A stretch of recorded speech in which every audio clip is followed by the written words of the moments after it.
ఈ వారం కన్యా రాశి వారికి ఎలా ఉంది గురువుగారు? కన్యారాశి కన్యారాశి వారికి 2 గ్రహాలు యోగిస్తున్నాయండి. ఏకాదశంలో బుధుడు, 6లో రాహువు.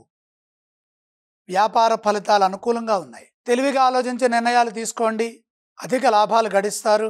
పరిస్థితులను అర్థం చేసుకుంటూ కాలానుగుణంగా అవసరమైన మార్పులు చేర్పులు చేసుకుంటూ ముందుకు సాగండి. పనిలో నైపుణ్యం అవసరం. వృధా వ్యయాన్ని తగ్గించడం వల్ల ఆర్థిక ఇబ్బందులు తొలగుతాయి. మొహమాటం వల్ల ధన నష్టం ఏర్పడకుండా చూసుకోవాలి.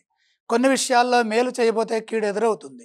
సమయము సందర్భము చూసుకొని సంభాషించాలి. ఉద్యోగంలో జాగ్రత్తగా అడుగులు వేయాలి. నిరంతర సాధనతో మీరు చేసే పనుల్లో అవరోధాలు తొలగి మంచి జరుగుతుంది. మంచి ఫలితాలు సాధించడానికి కాలం సహకరించే విధంగా ఆలోచించండి. అవగాహన సామర్థ్యంతో అధికారులతో సంభాషించడం ద్వారా ఉద్యోగంలో మంచి జరుగుతుంది. గ్రహబలం మిశ్రమంగా ఉన్న కారణం చేత కుటుంబ సభ్యుల సూచనలు తప్పనిసరిగా తీసుకోవాలి. ఈ రాశివారు ఏ స్తోత్రం పఠిస్తే బాగుంటుంది? కన్యా రాశి వారు నవగ్రహ శ్లోకాలు తప్పకుండా చదువుకోవాలి. అలాగే ఈ వారం కన్యా రాశి వారు ఏ ఆలయాన్ని సందర్శించాలి? వారంలో ఒక్కసారైనా నవగ్రహాలను దర్శించాలి. ఏవేవి దానం చేస్తే బాగుంటుందంటారు గురువుగారు ఈ రాశి వారికి?